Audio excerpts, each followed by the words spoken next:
All right, hello everybody. Welcome to your very favorite Bronze Age comic book podcast, Flea Market Fantasy. I am your co-host, Mike-DELL, and as always, I'm joined by Mike-DELL of the LCS Hockey Radio Show. That's right, and if you notice a drastic improvement in audio quality on Mike-DELL's end, tell them about your new doohickey, Mike-DELL. I got a new headset. Yeah. Sweet. All right. We'll see if it helps. Yeah. I'm sure that our numbers will go up now because of that. So it'll be worth the obviously. Right? Yeah. So this week is your pick. So why don't you tell us what you picked this week? We're going to go with Captain Mar-VELL, issue 33 from 1974. This is the final installment of what was known as the THANOS War. That's right. It was a 17-issue storyline, Mike-DELL. 17 issues, over 6 titles. In 1973 and 74. Do you know the 6 titles that it spanned? Okay, I'm gonna guess. Iron Man, is that one of them? Correct. It started in Iron Man issue 55. That was Thanos' first appearance. Right. Okay, obviously Captain Mar-VELL. Yep. Avengers. Yep. You'll never get the other 3. let me just try. Is Warlock one of them, or is he not around yet? He's not around yet. Okay. Oh geez. Marvel Team Up? Yes. Marvel Team Up is one of them. I believe I've read this. That's why. Oh boy. So that's 4. So I need 2 more, right? 2 more. Oh geez. I'll say one I never even heard of as a series. And then the other one, it's not someone you would normally think is tied with intergalactic cosmic stuff. Is it Hulk? Daredevil. Daredevil, really? Yeah. Okay. He had a 3-issue arc with Moondragon was involved, and he got his sight back. Moondragon gave him his sight back for a little bit. Really? Okay. Yeah. And then the final one is Mar-VELL Feature. Mar-VELL Feature, okay, which I've definitely heard of. Now, who was the star of that Mar-VELL Feature story? I have no idea. Okay. Yeah, don't know. Okay. I never even heard of that series. I didn't know that was a thing, Mar-VELL Feature. Yeah, I mean I don't fondly remember those titles because they're so confusing. There's Mar-VELL Feature, Mar-VELL Spotlight, Mar-VELL Premiere, all that stuff, right? They all just blend together. Yeah, I'm looking. The Marvel Team Up, it was Spider-Man and Captain Marvel. Okay. And I'm looking for the Mar-VELL Feature one. I don't see it anywhere. So, what's the name of this story? Is this the Thanos Quest? The Thanos War. Thanos War, okay. Thanos Quest is something else. Oh, Mar-VELL Feature was Thing and Iron Man. Really? Okay. Mar-VELL Feature issue 12. Yep, I'm looking at that right now. Okay. Cool. All right, so the Thanos War. The Thanos Quest was a little 2-issue miniseries where he was trying to get all the soul gems. Oh, that was in the early 90s, right? Yes. Right around Silver Surfer. Okay, right. All right, so obviously we're talking about Captain Mar-VELL here. And as you always like to remind me, his real name is Mar-VELL. That's right. M-A-R-VELL. Mar-VELL. That's right. And just for the record, my co-host on Here Comes the Spider-Cast has taken the superhero pseudonym Joshua Mar-VELL. In tribute to Mar-VELL. There you go. Yeah. So. Is he Captain Mar-VELL? Yeah. All right. And his first appearance is Marvel Superheroes issue 12, 1967, created by Stan Lee and Gene Colan. Yes. And he is Kree, Mike-DELL. Would you like to explain what the Kree are? Well, I don't know too much about them. I just know that they are humanoid, yet they have blue skin. Most of them, anyway. Or I think there's 2 races, right? Blue and white? Blue and pink. Blue and pink, okay. And pink are very similar to Caucasian Earthlings. Right. And actually, the pink Kree actually outnumber the blue Kree these days because they started, intermingling with other species from other planets. So more pink Kree now exist. But the blue Kree are the ones that still hold all the power, basically. Interesting. Okay. And there's a Kree Empire, right? Just like there's a Skrull Empire. Yeah, the Krees and the Skrulls, they're like the Blood and the Crips, the gang warfare. Right. And the Kree, their big leader, was a thing called the Supreme Intelligence. Oh, Like yes. big blob, green blob thing, where he would like absorb all the blue Kree's brains. So he was super intelligent. And he kind of ran the show for the Kree. And our buddy Mar-VELL is a pink Kree. Right. So the super intelligence fella, he had a plan that he wanted to send, because they started being aware of Earth because of the rise of the Inhumans.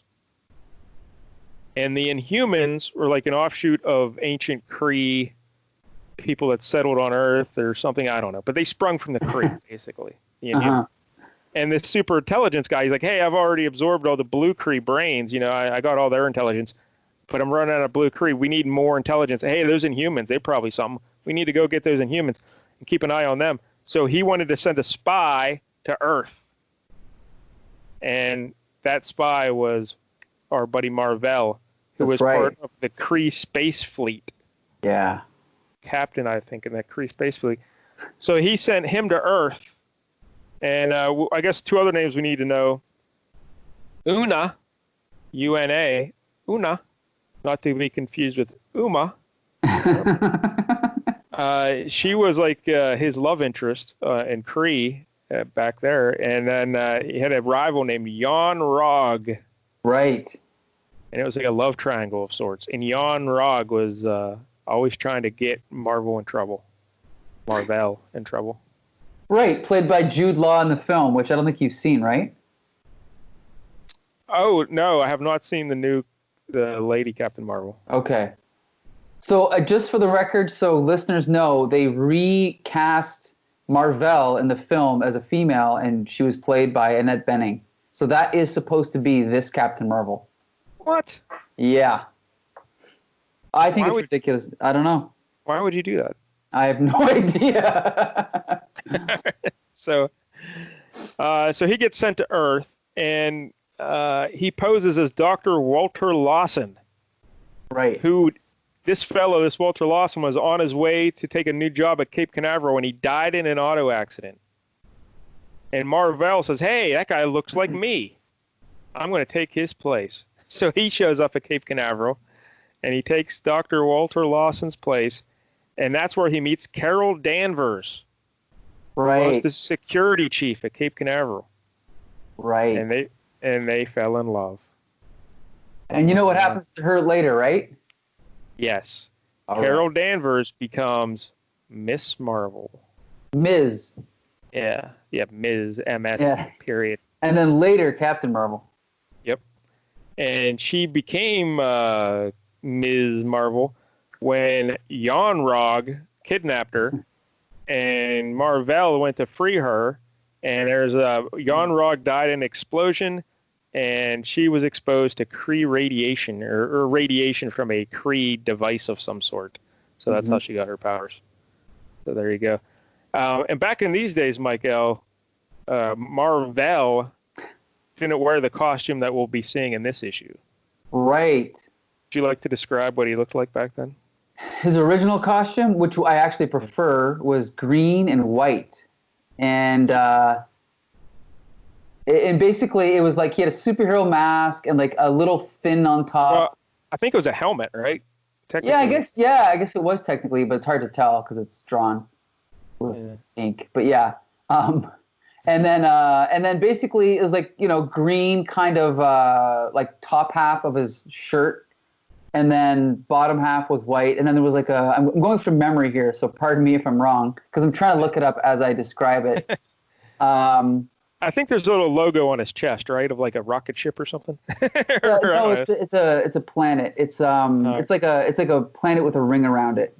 Like Saturn. Well, kind of, but probably a different planet, right? I have no idea. Look it up. Yeah, like right now we're losing faith from our listeners right now. Oh, here we go. Okay, so yeah, it's definitely a planet that has a ring around it like Saturn, but it's not Saturn because it's probably the Kree galaxy, right? Not our galaxy. And then he's got like a big green belt and green gloves and green boots. So it's a pretty standard superhero costume, but I'm pretty sure a green and white color scheme is fairly unique that I can think of anyway. It's pretty cool. Yeah, I can't think of another one actually. Yeah, it's very cool. Oh, how about that? Yeah, and like this second design is kind of typical, right? Like blue, red, and yellow is pretty standard for superheroes. So I actually prefer the old costume. And do you know how he got the new costume? Do you remember this? Like, was this when Eon gave him the cosmic awareness? Oh yeah, Eon the Living Planet does give him the cosmic awareness, but I believe he had to wear the new costume because he was like kicked out of the Kree. Okay. Also, wait, I just want to correct you. I think you're thinking of Ego of the Living Planet, but Eon. Oh, that's right. Yeah, I was. Eon is like the tree trunk. Yeah, with of course, the superhero mask. But anyway. That's exactly what I was thinking of. Ego of the Living Planet. Right. So Eon is a living tree. I guess. So. Yeah. Right. Any relation to Groot? I don't think so. No. Yeah, I don't think so either. But so what we're saying about him and Eon gave him the cosmic awareness later, but I believe he got kicked out of the Kree military because here's the thing: he was sent to Earth to like spy on Earth and eventually conquer Earth. Like that was the Supreme Intelligence plan to enslave Earth.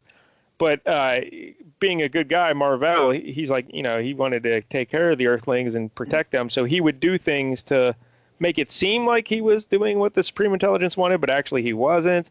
And Jan-Rog knew this, so he tried to get him court-martialed and killed in the firing squad and everything. So eventually he got kicked out of he was seen as a traitor of the Kree. Right.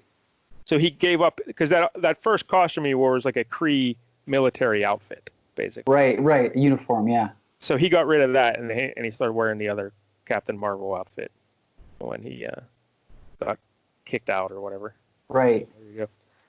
Another guy we need to talk about when we're discussing Captain Marvel is Rick Jones. Right. Everybody loves Rick Jones, and by everybody I mean no one. Exactly. No one ever. Yeah, exactly. Like Rick Jones.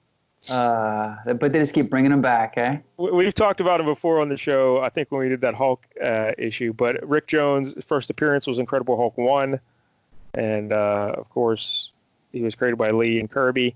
And would you like to recap his history for the kids? Well, basically, Bruce Banner is testing a gamma bomb, and then Rick Jones happens to be hanging out with his friends and makes a bet that he can ride his Jeep out until the bomb test site, right? And just hang out while they detonate it.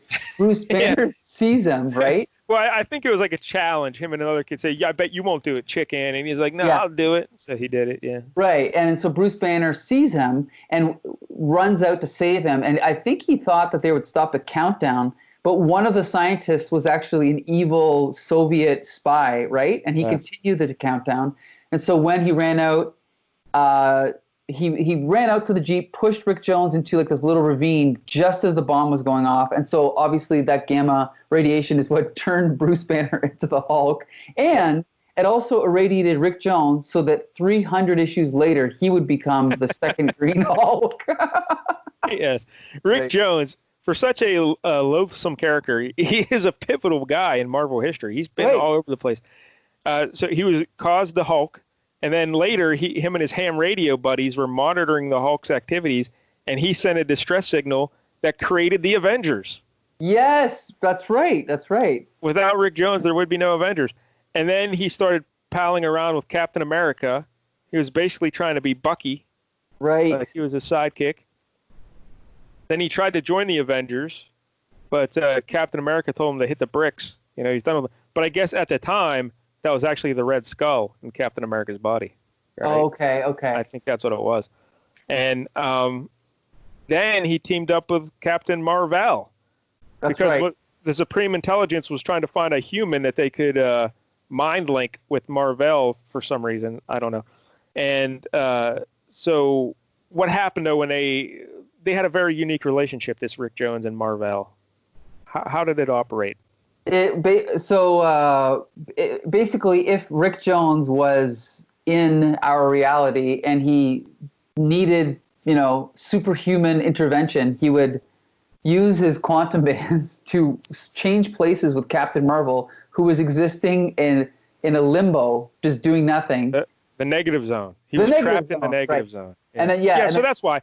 Yeah, Mar-VELL had to get out of there, so he linked up with him, and And that you call them quantum bands. I guess technically they're nega bands. Oh, right. I'm mixing them up with quasar, right? So the nega bands, right?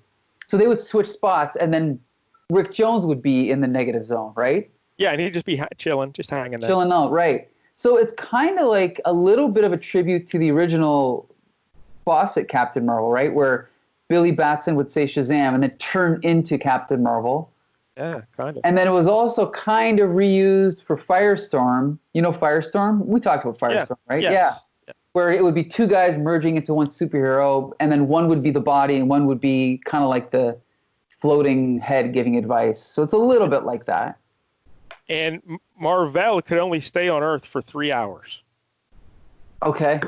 And he could also, if he used up too much energy within those 3 hours, he could also bounce.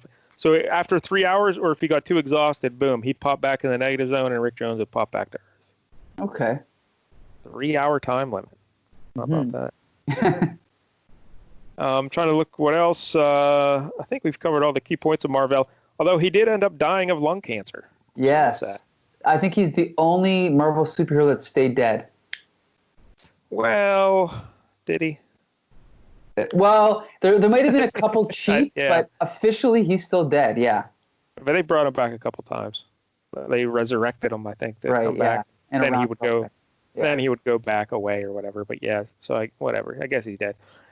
All right. So the other big character in this book, of course, is Thanos. Right. And his first appearance we mentioned was Iron Man 55, 1973, created by Jim Starlin and Mike Friedrich. Mm-hmm. And Thanos was born on the Saturn moon of Titan. Right. And his parents were a fellow named Alars, also known as Mentor. Right. And his mom was Sui San. Okay. And they were Eternals, Mike-El. Right. And would you, like Eternals are just old people. like the oldest living beings in the universe, right? Like the Eternals, right? Created by the Celestials. Wait. I'm in my head. I'm thinking here. Yes. Right. It's so confusing because it kind of, their names also, are the same names used by Greek gods, but Greek gods are real in the Marvel universe, so it gets a little bit confusing, right?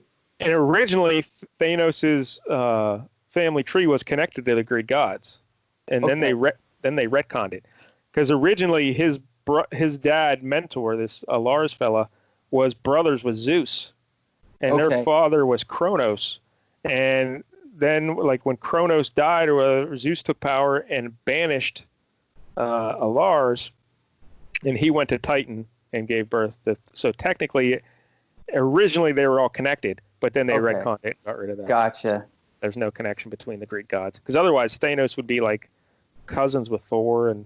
Right. And this is also a really cool Kirby kind of trick, I think, where he'll take like Greek gods and just change one letter, right? Like Kronos is Kronos, but with a K, right? Yes. Thanatos is Thanos, right? And then when he went to DC, Caliban became Caliban. Caliban's not a god, but a character from Shakespeare. So because Kronos with the K is still seen as Thanos' grandfather. Right. Lars' father. Right.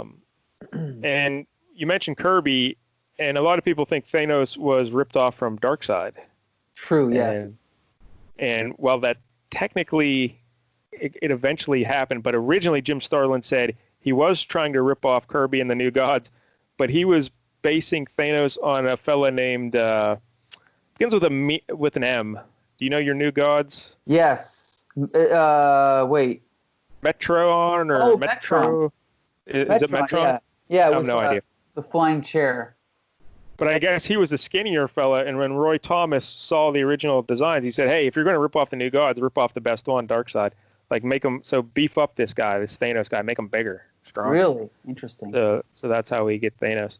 And what else about Thanos? Oh, his brother Star Fox of Avenger fame, Eros. Is he the worst Avenger ever?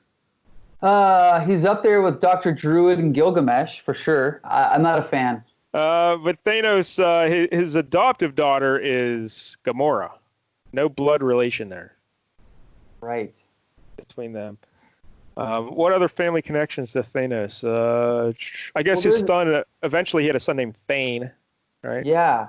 But he has another daughter. And this is where it gets confusing because the movie changes things a little bit. The movies, which of course you haven't seen. You haven't seen like Avengers. I've seen all those. Oh, you've seen. Okay. Yeah. So Gamora is one daughter, but then who's the other daughter? Well, Nebula. Right. But in the comics, she is not his daughter. She's no relation to him. Once she claimed that she was his granddaughter once. Okay. To take over a ship, but then Thanos got her and tortured her because he said, you're no relation to me. So he took it out on her. So technically no relation, but yeah, it's a little confusing. Trying to think. I think those are all the big names connected to Thanos. That seems about it. And he, this Titan place was very idyllic, a paradise. Mm-hmm. And when Thanos was born, we should mention his mom and dad looked like normal, like Earthlings. But when Thanos was born, he came out purple and, a little goofy looking. Right. And he looked like his mom, kind of looks like his mom banged a Skrull, Yeah, exactly. Because he's got like the same kind of chin as the Skrulls. But that's all because he has the deviant gene, the deviant syndrome. Mm. So he was, every once in a while, someone's born like that. And his mom, when she saw him, she tried to kill him. Because she said, we can't let this grow. She had a premonition that he was evil. But Mentor protected the little kid. But the kid, when he started growing up, he started getting weird and a little, mean and vicious. And he started killing things. And he invented weapons. And so Lars kicked him off the Titan. And then Thanos said, all right, I'll show you. So he get a little army and he just bombed the hell out of Titan and he killed his mom. Okay. He killed his mom. Yeah. Now later they went back and they changed the origin a bit. So he would eventually kill his mom and dissect her. Yikes. And study her because he wanted to see how he became like what he was. And he was going around murdering kids and stuff. So yeah, he was a pretty bad dude when they changed the origin. Even worse than he was. But the big thing about Thanos is he's obsessed with death. Right. Lady Death, Mistress Death. He wanted always to join death, like marry death, be her lover. And so that's pretty cool. I can appreciate that, being obsessed with the death. Okay. Because I'm kind of obsessed with Asuka from WWE. So I'm very. I want everything I do is for Asuka, just like Thanos. Everything he does is for Lady Death. All right, so we also got to mention Drax the Destroyer. Right. We mentioned him 2 weeks ago on the show, I think, when we were talking, last week when we were talking about Moondragon. But his real name was Arthur Douglas, and he was Moondragon's dad, who Thanos killed. And then Mentor and Kronos resurrected his corpse and turned him into Drax the Destroyer, who's just obsessed with killing Thanos. Right. That's his whole purpose in life. Kill Thanos. Because Mentor and Kronos knew that Thanos was bad news and they had to do something to stop him. So they created Drax the Destroyer. Yeah. Yeah, far less entertaining than the one in the movies, I think. Yes, this is like a classic superhero kind of Drax Destroyer. Right. And I guess he died many times, but he can't technically stay dead, so he's always resurrected. Mm-hmm. And I guess eventually we get the Dave Bautista version with the knives and the tattoos and everything. But originally he looked much different. Right. He had like a cape. Yeah, he almost had like a heavyweight belt. Yeah, and his head was kind of like the Vision, the way the top of his head was. Yeah. Kind of typical. Yeah. So that's Drax. One other character, Mantis. We see Mantis this issue. And her real name was, her last name was Brandt.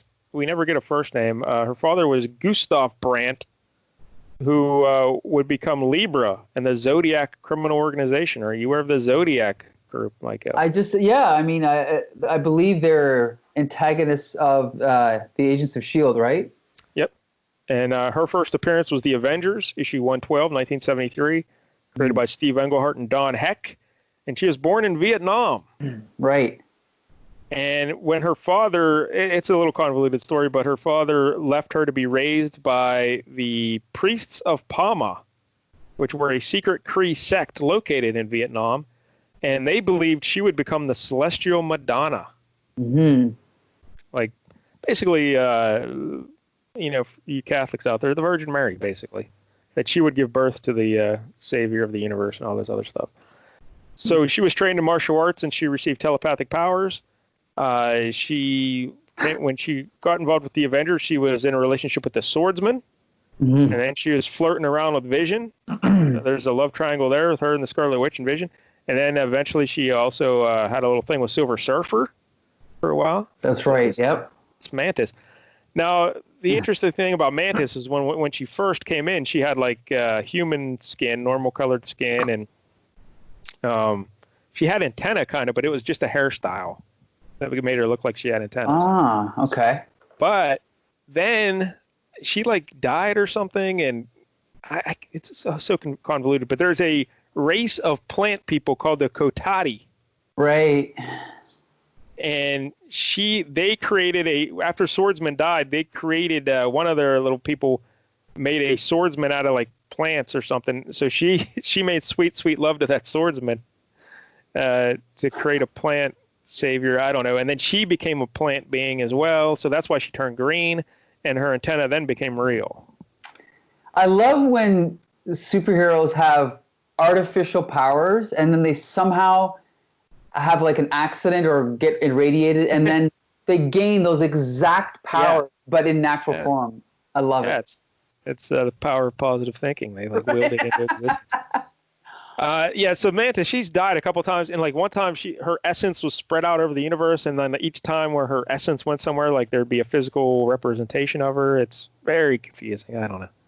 I'm not really into all this cosmic kind of stuff, Mike-El. You know, I like punching people. You know, Daredevil, Spider-Man, that's my kind of thing. Street level stuff. I love cosmic stuff, but there's certain parts of this story that we can talk about later that I really hate about cosmic stuff, but we'll get to that. One other character we should mention, a fellow named Isaac, and that actually represents integral synaptic anti-anionic computer. Isaac. And he's like this supercomputer of the Kree homeworld. Right. Or no, the Kree homeworld or Titan? Titan, yeah. Yeah, so like the interworkings of Titan are controlled by Isaac. And like Mentor, I believe, created him and all that stuff. Then, of course, Thanos corrupts Isaac at some points and everything. But he's like a supercomputer, and he sends out representations of them, either like three-dimensional beings or actual physical constructs. So in this issue, we're seeing Isaac talking and interacting with Captain Marvel, and so but he's basically a robot. That's what he is. So right. All right, Mike-El. I guess that's all the backstory we need. That's a lot. I'm exhausted, but so here we go. Captain Marvel 33, 1974. Let's talk about the cover. Describe the cover for the kids. So the most cosmic superhero of all, the new Captain Marvel. And then we see a little shot of Captain Marvel on the top left with his negabands all electrified, right? Standing there all cool. And then we see Thanos. He's got Captain Marvel, like he's so big that he's got his hand wrapped around his head. And he's like, now I strike, and now you die. Yeah. And then it says, it's power versus power, Thanos, the living Titan.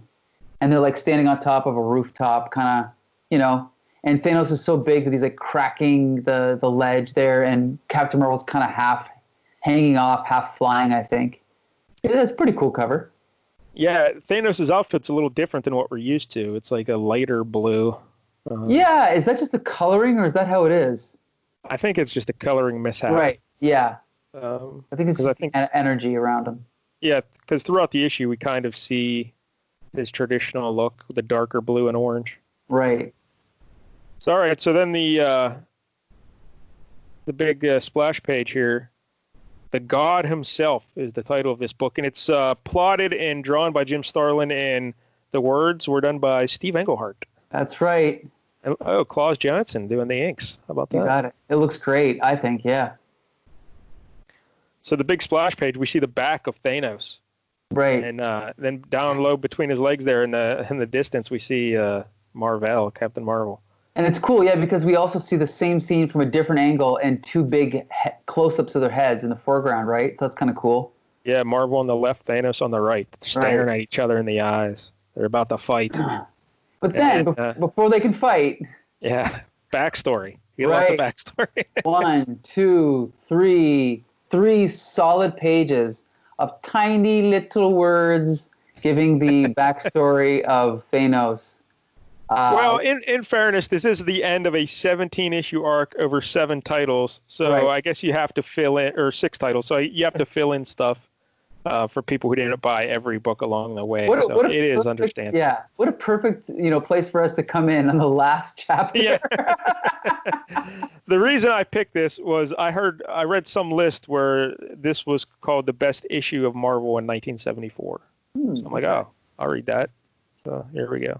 So yeah, I mean, a lot of this is stuff you went over. Do we want to go over the details here?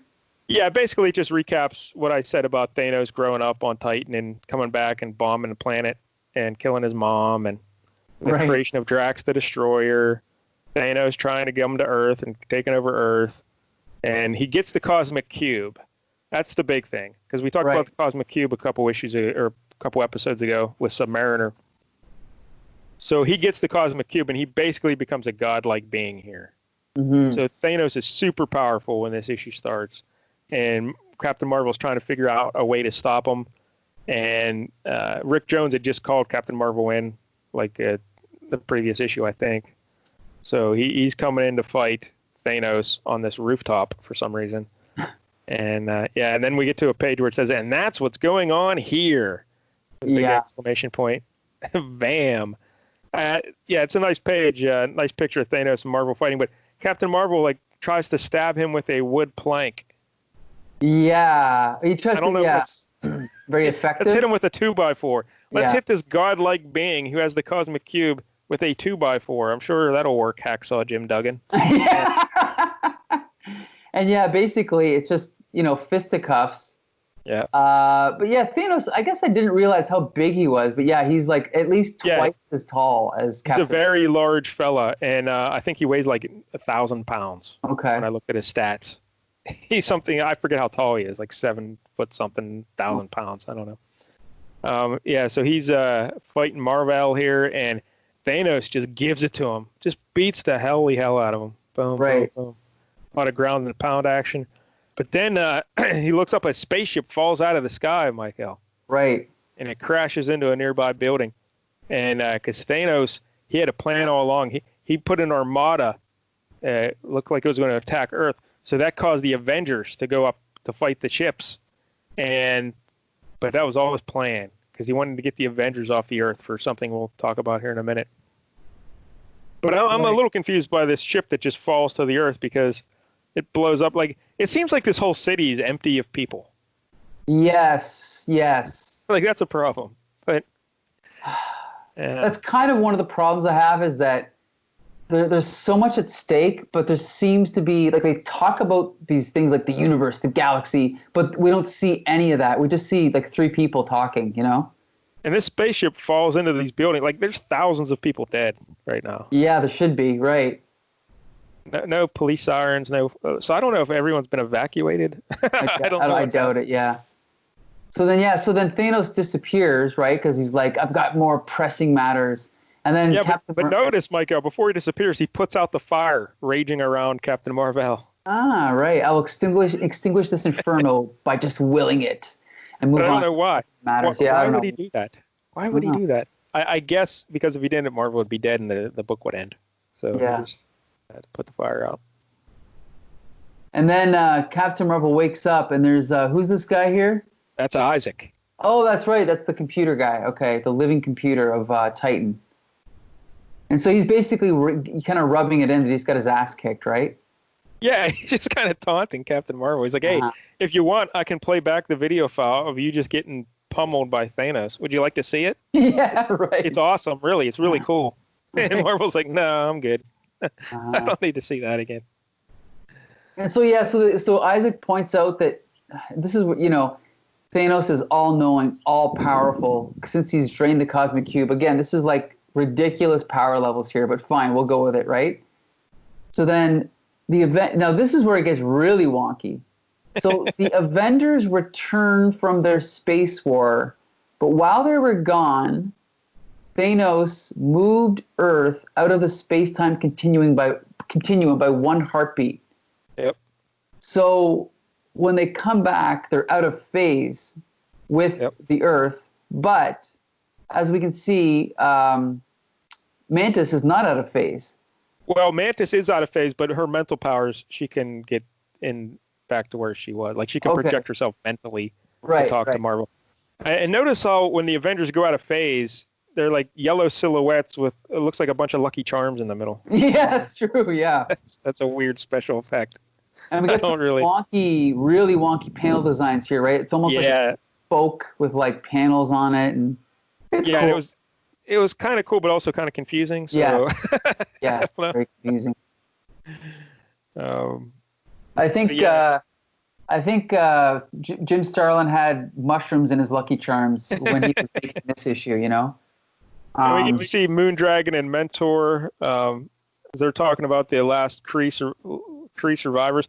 And they show these Kree people kept in a big prison or a dungeon. And look, Mike-El, there's a little rat enjoying a piece of cheese. Do you see that guy? Right. Oh, that's right, at the foreground. Yeah, I didn't notice that. I like that guy. He's just chilling. He's not scared of Thanos. Yeah. Yeah, he's telling, but they're just saying how we must stop Thanos and all this other stuff and whatever. I don't know. and then Mantis shows up and is like, Thanos placed Earth in a different time phase from that of the Avengers. Fortunately, this one has perfect control of mind and body, because that's how she talks. She calls herself. This one doesn't say I, she says this one. Yep. So through force of will, she maintains an inward vibration, which holds her visible to eyes such as yours. So then Thanos is talking about how. So now he's addressing Death, the personification of Death here, who is doing all this.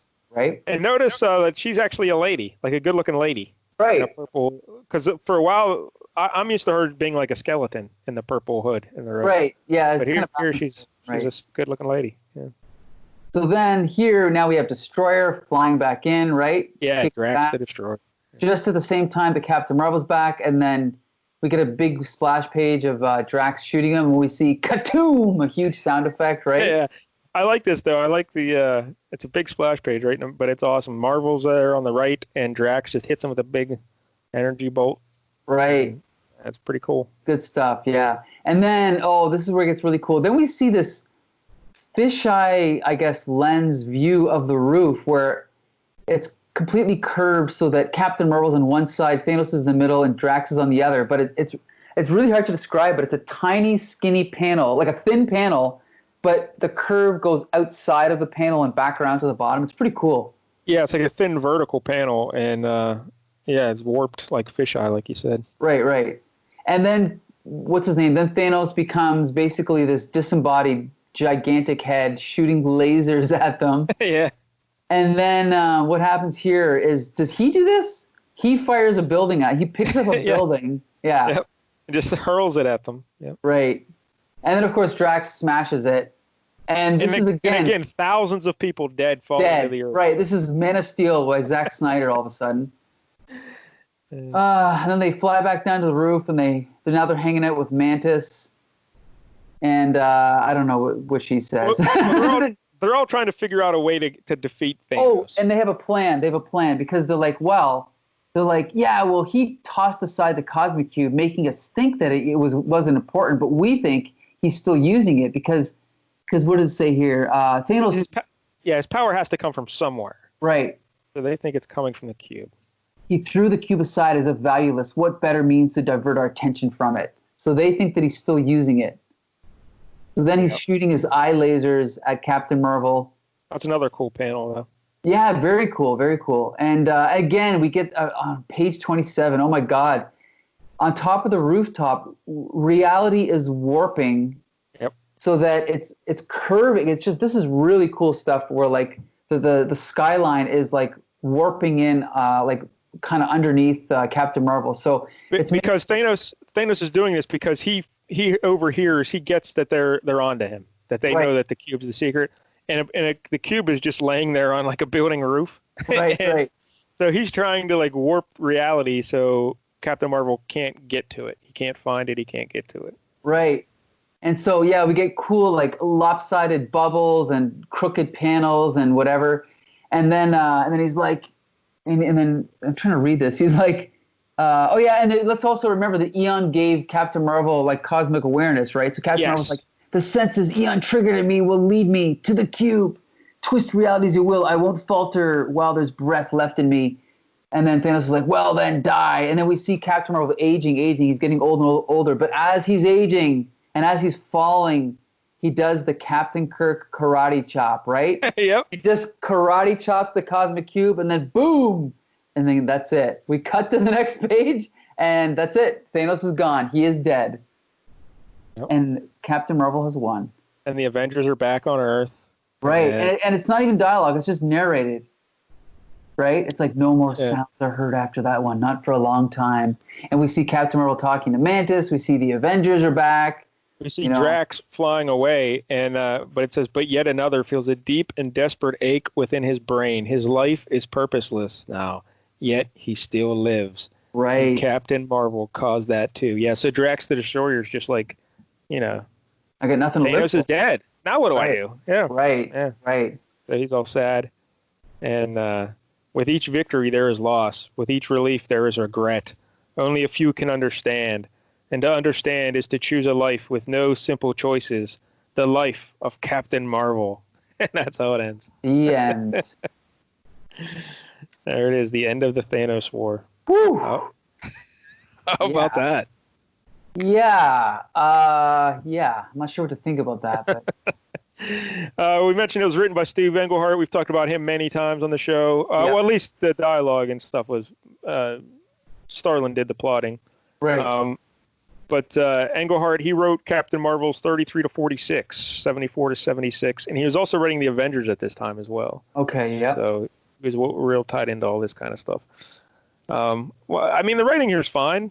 I like the dialogue and everything. There's no real. He's definitely one of my he's one of my favorite writers, so I definitely did like it. Yeah.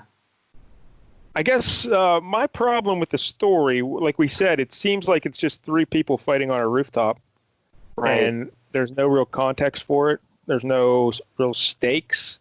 Like, we get that the world's ending and he can destroy the universe and all this other stuff. He's a powerful god, but I never Thanos could do all this godlike stuff, but he can't just kill Captain Marvel. Well, that's what always all these stories with Thanos, they kind of forget the rules a lot, right? They forget the rules. It's like, okay, so Thanos, he is going to rule the universe, and he has this cosmic cube.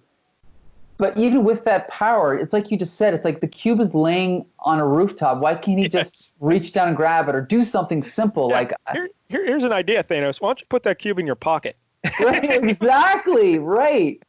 It's just, and then again, I mean, I can suspend disbelief enough to believe that there's a Kree empire that rules a galaxy, but to talk about ruling the universe, I mean, I know that it's a kid's superhero comic, but it's a little bit ridiculous, right? And yet, again, the conflict is played out on the rooftop of like a building in New York, Yeah, it seemed very weird that it was this huge story taking place on a rooftop.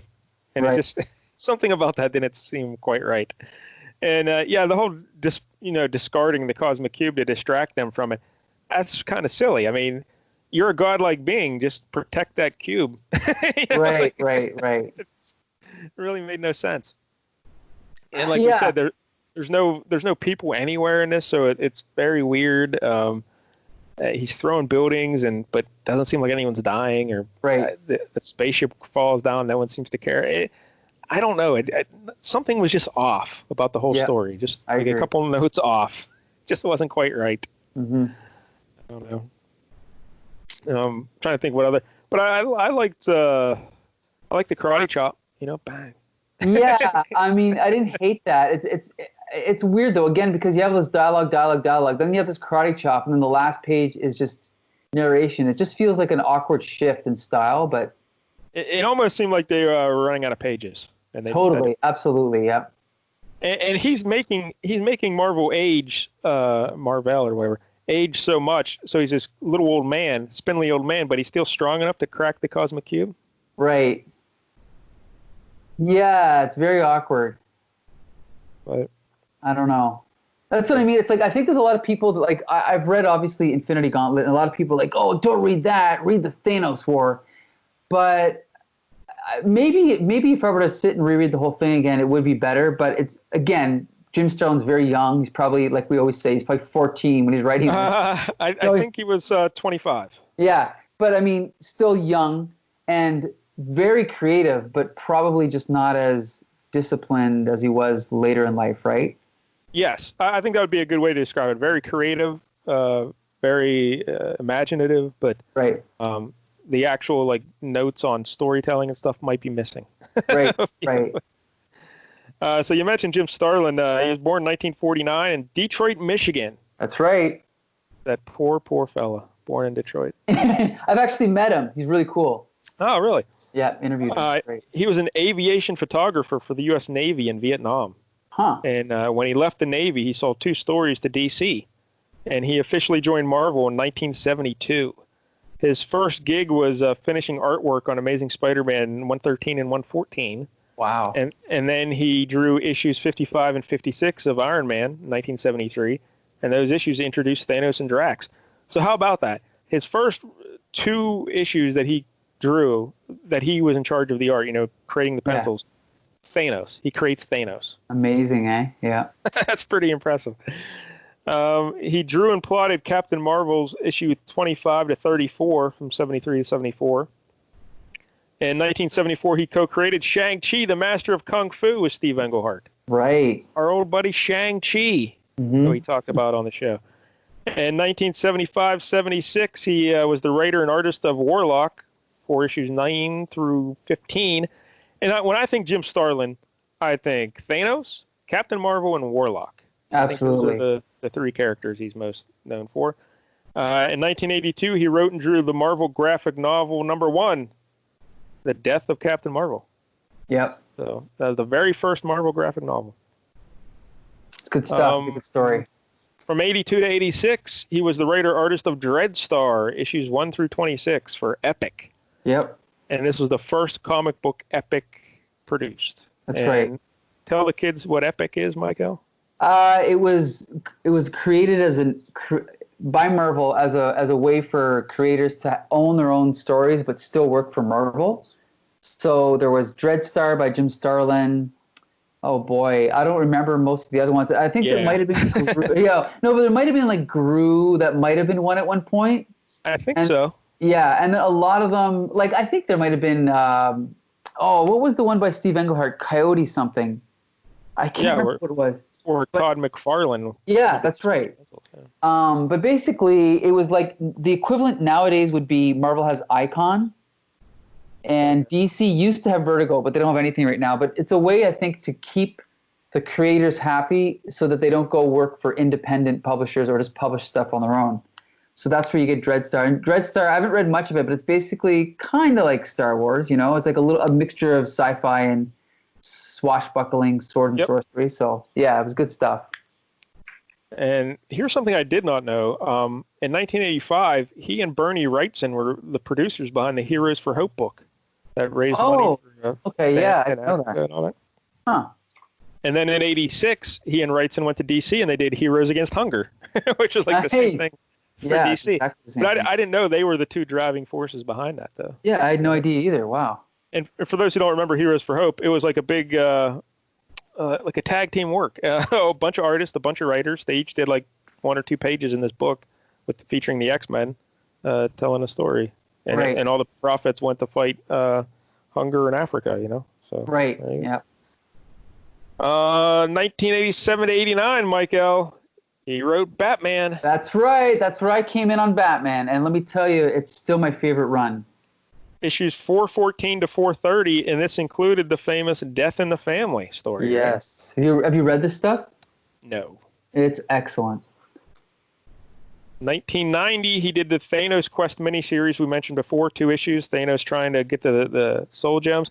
And did you ever read this, Mike-El? I don't think so, no. It's pretty cool because he has to go around the universe getting these soul gems, and each one's protected by somebody. But Thanos doesn't he outsmarts them. He always tricks them. He doesn't just overpower them. He uses the old noodle, and he outthinks. Yeah. Okay. So it's pretty good. And then the other cool thing is like he's doing this to win Death's favor, and then kind of like when he does it all and he's finally there, like, oh, Death says, all right, you can sit next to me. And Thanos is like, oh, well, this kind of ruins it. I always liked, you up above me trying to get you. Now when I actually got you, not so much. Yeah. So, it's really good. I highly recommend the Thanos quest. All right, 1990-91, he wrote 15 issues of Silver Surfer from issues 34 to 50. And during this run, he brought back Thanos because Thanos had been gone for a while. Right, right. So he brought him back here in the pages of Silver Surfer. And the Infinity Gauntlet was a 6-issue miniseries in 1991. And this is probably his most famous work, right? Him collecting the soul gems and wanting to snap his fingers and killing half the world, the universe and all that. Right, right. Which was adapted into Avengers Infinity War. And then 1992, the Infinity War 6 issues miniseries. And in 92 to 94, he did the Warlock and the Infinity Watch regular series. He did the first 31 issues of that. He wrote, yeah, I should say he wrote these Infinity Gauntlet. Who drew the Infinity Gauntlet? There were different people, right? Infinity Gauntlet was George Perez and Ron Lim. And then Ron Lim did Infinity War and Infinity Crusade. And Ron Lim also was doing Silver Surfer at the time. At the same, yes, right. And he wrote the Infinity Crusade, a 6-issue miniseries in 1993. And he wrote the first 6 issues of the Thanos series in 2003, 2004. So if you know Thanos, that's Jim Starlin. That's absolutely 100%. Yep. Yeah, he's all about the Thanos. So what do you think of his art here in this book? I actually really like his art. I don't think his anatomy's perfect. Like you can see. Yeah. Whenever you can see their full figure, like even on the cover, they don't quite stand like normal people. Like their body doesn't hold together like a normal person. But if you break it down to like just the faces look great. I actually don't like the faces a lot of the time because I think they're a little too thin and elongated. His faces. Yeah. Oh, you know what? I noticed that too. But in the splash page, they look great. Yeah. But you're right.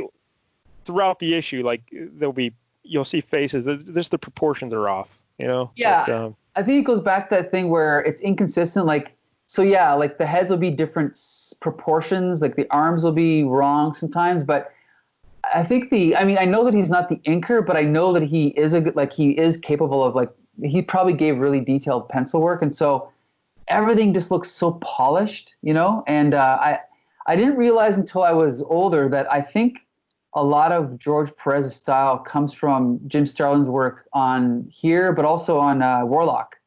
Like if you look at Warlock's stuff, it's very heavy, really heavy black inks and a lot of detail, a lot of tiny panels, So maybe not here, but if you look at his Warlock stuff, it's very similar to George Perez. Would you like to explain who Adam Warlock is for the kids who may not know who he is? Yeah, created by Kirby and Lee.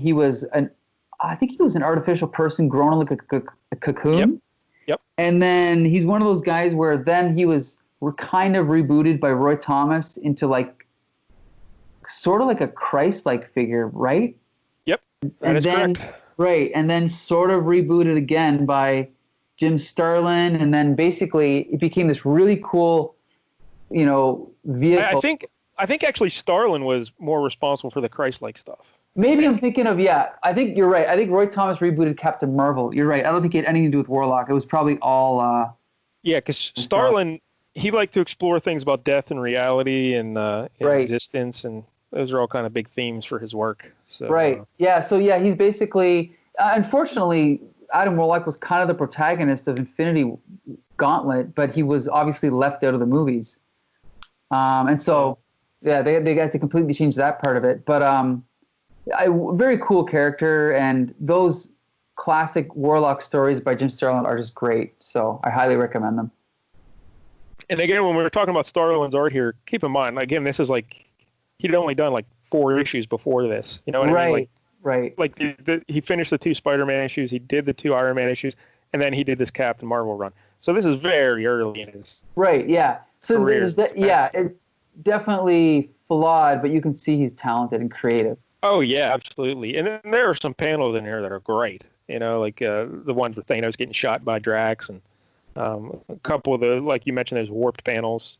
And even page 6 where Isaac is holding Rick Jones in one hand and then like a computer. Like that's a great shot, you know? Yeah. Yeah, he's a good artist. So, sure. so there's a lot of good stuff here from Jim Starlin. I always just think of Starlin as an artist, though. But really, when you look at it, he's probably written more than he's drawn, right? Definitely, yeah. Because by the time, for some reason, by the time he got to like after Dreadstar, I don't think he drew much after that. So I'm sorry, but I read something like when he was around 65 years old or something, he injured his hand. Oh, and really? He couldn't draw anymore. But then I guess like within the last year or so, he rehabbed his hand to the point that now he can draw again, and he's working on a new project, like 100-page graphic novel he's trying to draw, and he had like a Kickstarter for it and everything. And that's right, yeah. Is it Dreadstar or is it something else? I don't know. I can't remember. Okay. It might be Dreadstar though. I have no idea. But it's nice to see that he's still drawing, because he says at least when you're drawing, like, you know, when you're done, you see the product, you know, like it's right there. Sure. An image exists that never existed before you sat down. So he always liked to draw. So I'm glad that he's drawing again. Absolutely, yeah. So what else, Mike-El, should we mention about this? Thanos. So Thanos is like the #1 Marvel villain now, right? He's #1. Because of the movies, yeah. It's funny because a friend of mine asked me, he said, so is Infinity War, was it a big deal in the comics, as big a deal in the comics as it is in the movies? And obviously the answer is no, because really, I mean, growing up in the 80s, I'd never even heard of Thanos or Warlock, right? Because they were dead for like 10 years or 15 years or whatever, right?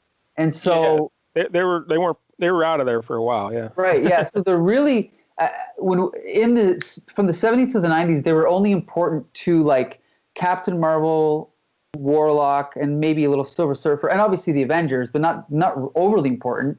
So I think they were only important when Jim Starlin was around to write them, and then when he wasn't there, everyone else just forgot about them. Yeah, if you grew up in the 80s, like me, reading X-Men and Daredevil and stuff, like you didn't really know much about him. But then when he brought him back for the Silver Surfer, I was like, oh, all right, yeah. Yeah, because then they became huge because Infinity Gauntlet was so popular that then there was Infinity War and Infinity Crusade, and then there was like Warlock and the Infinity Watch. So then it became big, yeah, for sure. I didn't even realize Warlock and the Infinity Watch was an ongoing series. Like I'd have no recollection of that at all. Yeah, in fact. Yeah, it was weird because it was, you know, Marvel was expanding so much that, there was a Warlock monthly and a Warlock in the Infinity Watch monthly. So it was obviously oversaturation. And Jim Starlin was writing it all, I think, at some point. So, I think so. Yeah, he was doing all that Warlock stuff. So right. What else about this, Mike-El? It sounds like a little disappointed in the Thanos War. Well, yeah, I think I definitely like this, but again, I think there's flaws, and like I said, it's all about remembering or establishing the rules, and it's kind of hard to have rules when you have gods and godlike beings, right? But like we said, no consequences or context to what they're doing. Yeah, like why have Marvel age rapidly, but not rapid enough that he can still reach the cube if you're the god, you know? Like, and then also, even if you were to change this, the stakes to say, Thanos wants to rule the solar system, at least that'd be a little bit more believable than the universe, right? And like, I don't know. I mean, that's a minor quibble, but I have no problem with him wanting to rule the universe. You know, sorry, go ahead. Well, just like, you know, solar system, universe, galaxy, it's all the same thing. It's all the same. Like, I respect him more because why, if you're going to rule the solar system, why not take over the universe? You know what I'm saying? You're already there. Just keep going. Yeah. I guess, because of the speed of light, by the time he flew to the next star, he'd be dead. But yeah, I know. But he's a god. He's a god now. He's not a man. Okay, that's true. That's true. It doesn't matter. But the fact that he just discards the cosmic cube, but would the story be better, Mike-El, if they just knew all along that the cosmic cube was the source of his power and they had to get the cosmic cube? I think that would probably have been simpler and better. Maybe, yeah. Maybe, yeah. So it's like then to him just saying, "Oh wait, you know what? He tossed that aside. I bet that means it's really important." Right. Good point. Yeah, good point. Because that's just like a huge loophole in this plot. Like, why would you not just protect the cosmic cube, Thanos? Why would you? That's right. So I don't know. Whatever. So 1 out of 10, Mike-El. I'll give it a 7. Maybe a 6.5 because there's things about it I love, but things about it that are weak. Yeah, I'm right there with you. Same 6 or 7, and I don't give halves, so I'll go. I'll go. I'll go 6. So we'll represent it with a 6.5. There you go. Yeah. A lot of stuff I liked, but a lot of stuff is just like it seemed rushed and not fully fleshed out or thought out. Right. I agree. But it's still interesting. Definitely. Thanos threw a building at them with his mind. Yeah. So that's pretty good. But then got defeated by a karate chop by an old man. Yeah, and I guess Starlin was still remembering creating Shang-Chi, Master. There you go. There you go. Yeah. Break the cosmic cube. All right, so that's Marvel and Captain Marvel and Thanos. And next week, Mike-El, the day we've all been waiting. Oh, yes. Next week is a very special episode because finally, after 41 weeks of begging and pleading, our pal Larry is joining us for a review of none other than Amazing Spider-Man 300, the first full appearance of Venom. Yeah, Larry. Yeah. Larry is being forced to read something. How exciting will this be? Larry, coming on Flea Market Fantasy. Everyone's dreams have been answered. It's as if good one. It's as if Mike-El got control of the cosmic cube and could wish anything into reality. And he wished Larry. All right, so yeah, you guys can find us on Stitcher, iTunes, Spotify, Facebook, Twitter, and YouTube, all under Comic Book Syndicate. We've got Flea Market Fantasy in there. We've also got Here Comes the Spider-Cast, so tune in every week. We drop a new episode every Tuesday. We review a different Bronze Age comic every week, from anything from 1970 to 89 pretty much. Okay, on that note, until next Tuesday, disperse!